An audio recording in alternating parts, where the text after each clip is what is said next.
very relevant to what's going on in the world right now. A lot of people are very scared to get sick. They're need to be worrying about washing their hands. They need to be not touching your face or your mouth. Make sure you're covering your mouth when you're sneezing or coughing. It's just a lot of what people are worried about right now. So I thought it'd be a perfect topic for a book. So the author is Melvin Berger, and it is illustrated by Marilyn Hafner. So let's get started. All right, so hurry or you will be late for school. Rise and shine. You wake up one morning, but you don't feel like getting out of bed. Your arms and legs ache, your head hurts, you have a fever, and your throat is sore. I'm sick, you say. I must have caught a germ. Everyone knows that germs can make you sick, but not everybody knows how.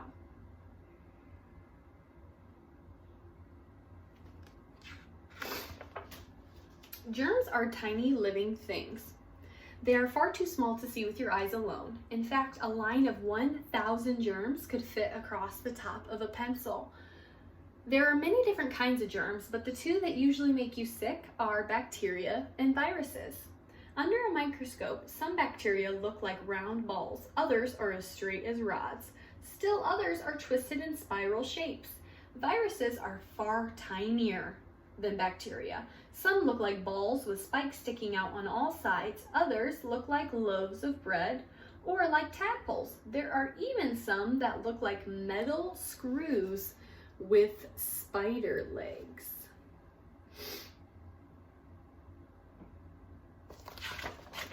Germs such as bacteria and viruses are found everywhere. They are in the air you breathe, in the food you eat, in the water you drink, and on everything you touch. They're even on your skin and in your body.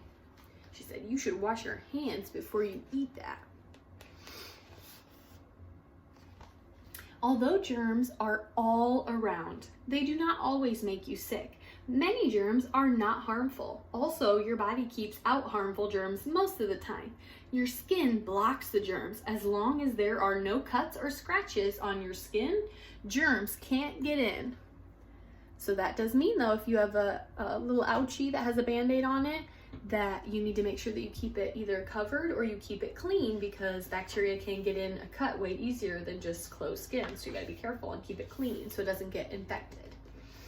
Alrighty, your nose helps too. It is lined with tiny hairs. The hairs catch many of the germs you breathe in. They push them back out. The inside of your mouth and throat is always wet. Germs often get stuck there. They don't go any farther.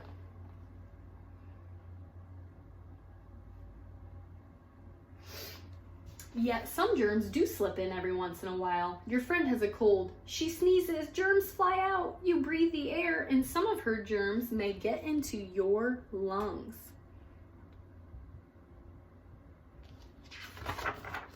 You take a sip of your cousin's soda. Her germs are on the straw. A few of the germs may get into your stomach.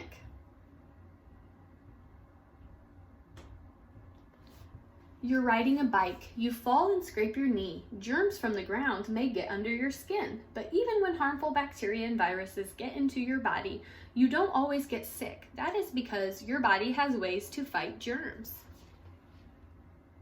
Her doggy says that will have to be cleaned thoroughly, which means you gotta clean it really good, right? So it doesn't get infected. The white blood cells in your body go after any germs that sneak in. Usually these cells kill the germs before they can do any harm. So it shows us right here, the white blood cells, it's pointing to these that are white, and the red blood cells obviously pointing to these red circles. And it says the white blood cells eat harmful germs. Alrighty, your blood also has special proteins that attack germs. They are called antibodies. The white blood cells and antibodies don't always get rid of the germs though. Some germs stay in the body and make you sick. What if the germs in your body are bacteria?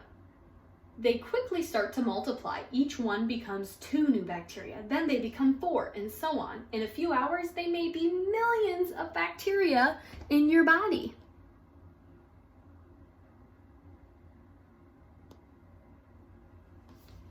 The bacteria give off waste products. Some of these wastes are poisons. The poisons can damage or kill the cells that make up your body. When enough cells are harmed, you feel sick.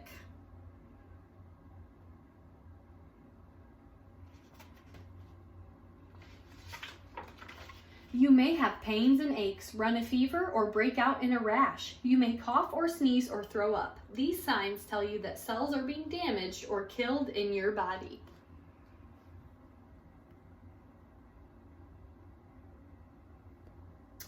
Some bacteria give off poisons that stay close to the bacteria. Bacteria in your mouth are like that. Their poison attacks only your teeth and causes cavities. It does not go to other places in your body. Earaches and boils on the skin can also be caused by bacteria whose poisons stay in one place.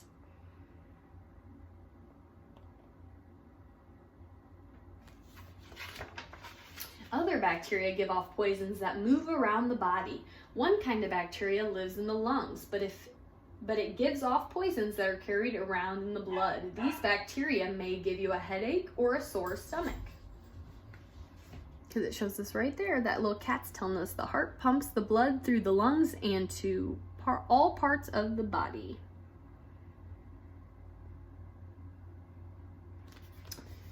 Still, other bacteria have poisons in their outer coats. When they touch different cells, their poisons hurt or destroy them. As the cells die, you feel sick. So you can see that little boy right here. He's starting to feel pretty sick.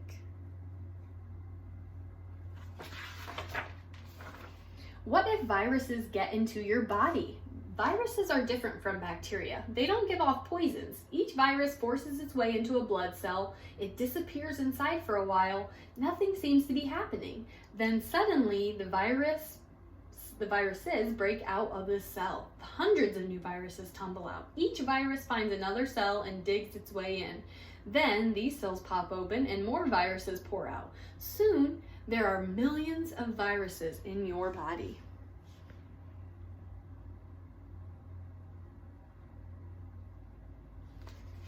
The viruses spread out. As they do, you feel worse and worse.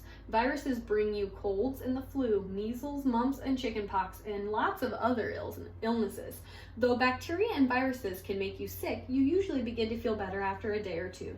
Your body has beaten back the germs.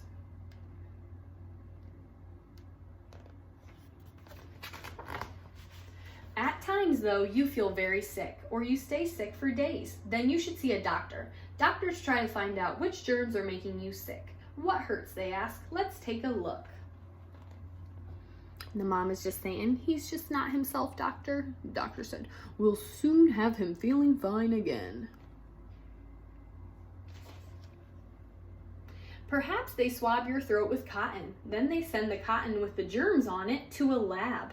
Or they take a few drops of blood from your fingertip or arm. That also goes to a lab to be tested.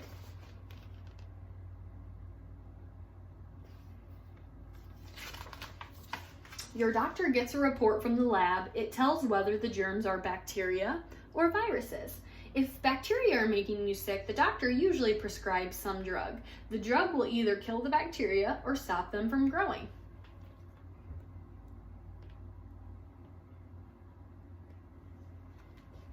Doctors do not yet have drugs to cure diseases caused by viruses, but they can give you shots to prevent some of these diseases.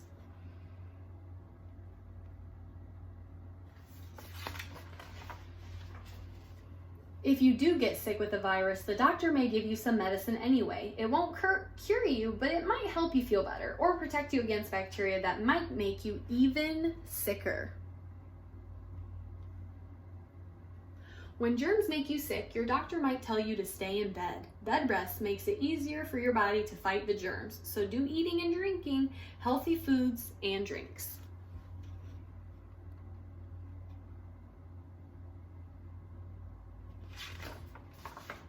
Once you are well, you want to stay that way. There are lots of ways to keep you healthy.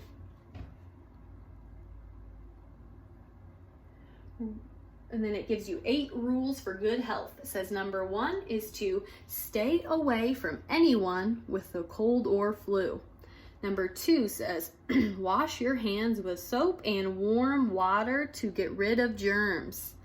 Number 3 says eat good, healthful food. Number 4 says brush your teeth after meals. Number 5, get plenty of rest. Number 6, do some exercise every day. Number 7, visit your doctor and dentist regularly for checkups. And number 8, be sure to get the shots you need. Germs do make you sick, sometimes, but you can help yourself be as fit as a fiddle all the rest of the time.